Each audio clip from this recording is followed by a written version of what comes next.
Today I want to talk about following and being ready. It's not an easy thing to consider because I have not always been a very good follower and I've not always been ready. I remember this moment when I was a child.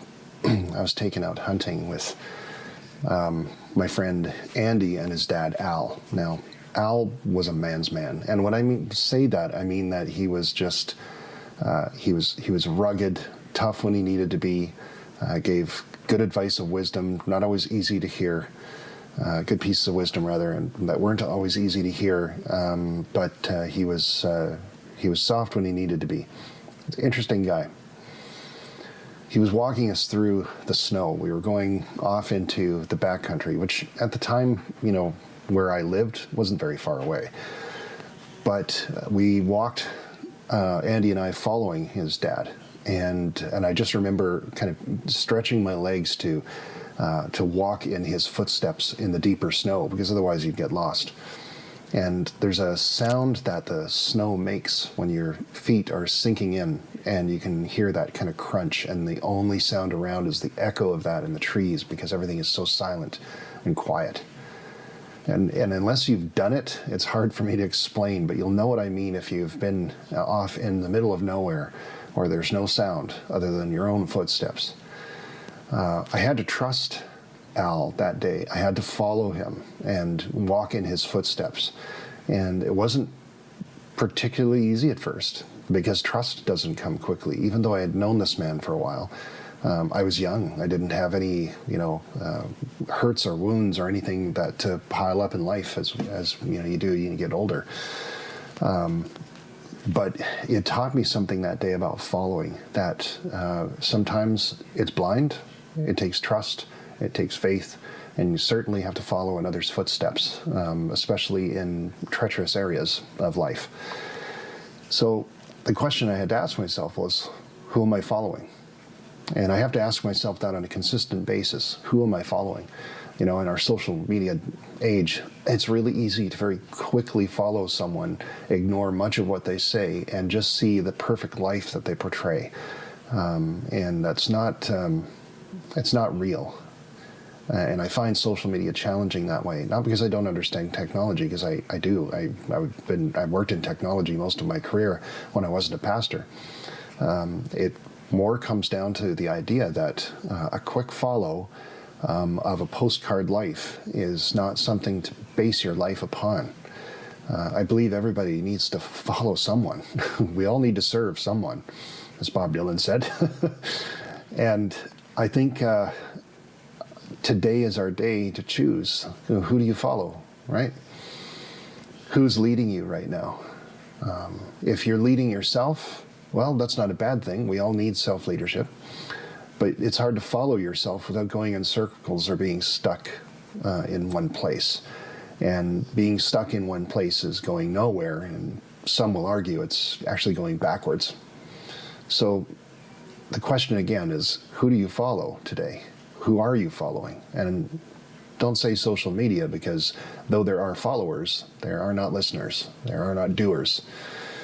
And as I was reading in the Bible recently, I noticed that 3 things about Isaiah, the prophet Isaiah, when he was called.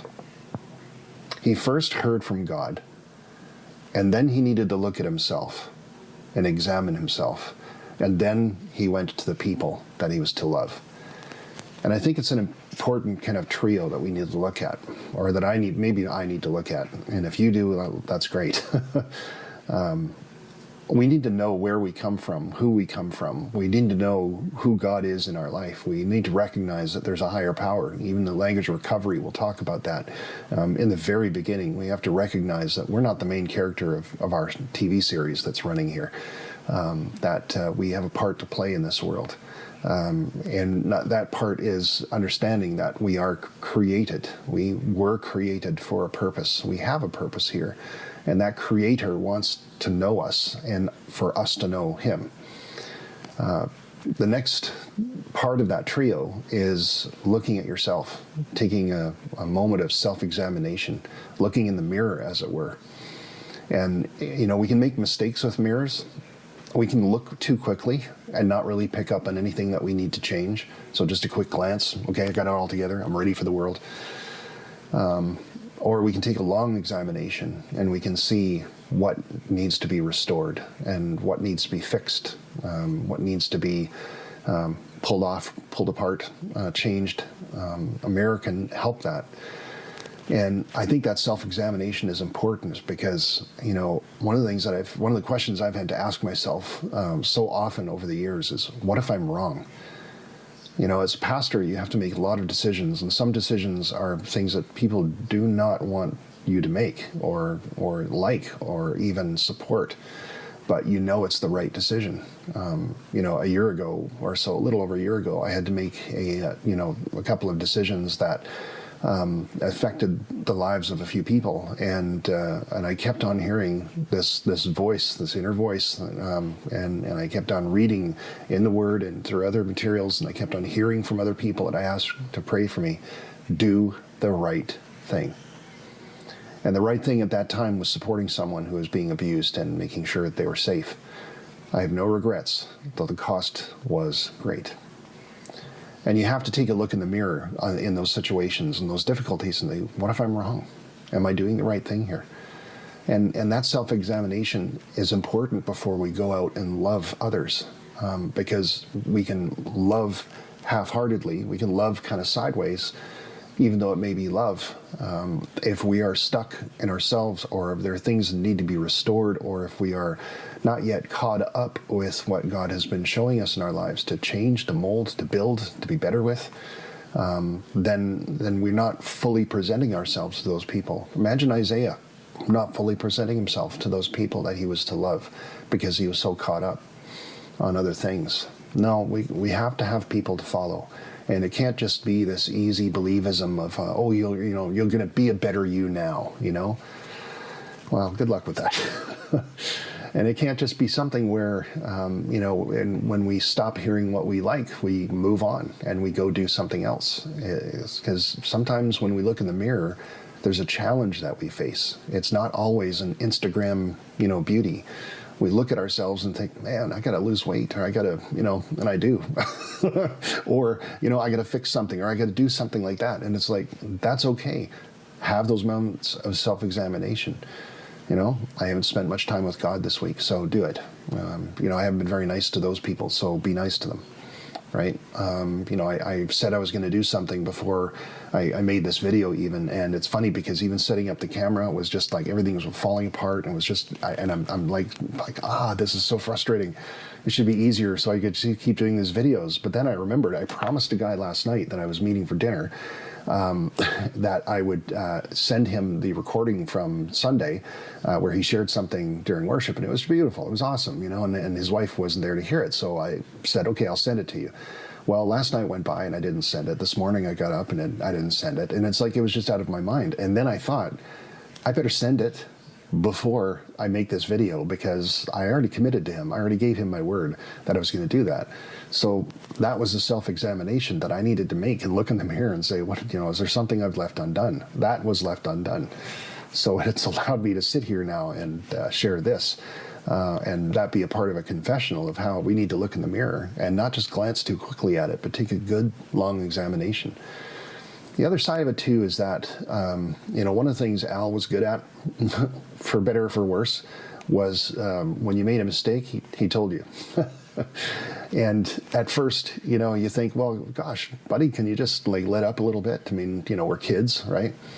Until you realize, he's carrying a loaded rifle. There's safety issues that, we need to do the right thing. We need to make sure that we're making the right steps. We're taking the right strides. We're not getting in the way. We needed to hear instruction sometimes that was in the moment and immediate, and you just got to do it. And so you have to take that moment of just realizing, do I take this personally, or do I look at that he's actually trying to love us through safety? And obviously it was to try and love us through safety. So again, who do you follow? Who are you following into the wilderness of your life right now? Please don't let it be social media. Those influencers are, I'm sure, wonderful people, but they're in your life for as long as you hold your phone, which sometimes is a little too long. No, who's around you that you follow? Who can ask the hard questions of you? Who can say, treat these people better, treat yourself better, love more, err on the side of grace. Who will say these things to you and you will listen? Do you have someone in your life like that? Do you have someone to follow? See, like I said before, the prophet Isaiah, he actually went to this place where he heard from God, but then he needed to look at himself and examine himself first. And then he went to the people that he loved. You know, we all come with our own family wounds. We all come with our own difficulties. And if you've lived enough life, you've got your own, scars and bruises emotionally from things that you've gone through and done, and and that's okay. But examine them, and maybe those scars and bruises and wounds will help you love others in a very interesting and new way. I've had that experience myself. I was raised in an alcoholic household, and I was not raised in a Christian household. I was taught how to fear very early, and so I needed to look at myself and examine myself, especially as I went into ministry, because I heard from God. I knew that I was to do what I was to do. But then I had to look and realize, I don't want anybody that I love to inherit the wounds that I've had from my father. I need to make that right. And I need to make that something that's a priority in my life to get in order, because it took me many years to learn that I was lovable and that I could love others. And so I needed people that I followed to show me that, to hold up the mirror, which sometimes is uncomfortable, to show me that at times, look, you're not being yourself. You could be a better man. And there's ways of following that we can, become a better person, become our better selves, and not for ourselves and not for selfish reasons, but because we've been called to other things. We've been called to greater things. And I believe firmly that we need to be able to look in the mirror, have a good, quick, analysis at times, but also a deeper look at times as well. Ask ourselves the questions: what if I could have done this differently? What if I'm wrong? What have I done right in this? And God, who are you and who am I to you? And ask those questions, as often as you need. And then moving on from that, of course, taking that self-examination and then looking at the people around you. And with that new knowledge of who you are, with that knowledge of who God is, asking how can you love them in a way that is important to them. Because we can't just love people the way that we want to be loved. And we can't have just an Instagram or, social media community where people are following us and people are, we're interpreting that as love. It isn't. Because love says hard things at times. And so I will ask one final time, who are you following today? Whose footsteps are you following in the snow, in the deep woods? Whose footsteps are you following when the night is dark and you're out in the wilderness? Because those footsteps will be someone you trust. And I think you should follow God first. Look at your own self. Don't follow your heart, because it's deceptive at the very best of times. Right? Take an analysis of yourself and then turn around and see who's following you. Because those are the people that are going to need to hear the love and sometimes the hard words from you.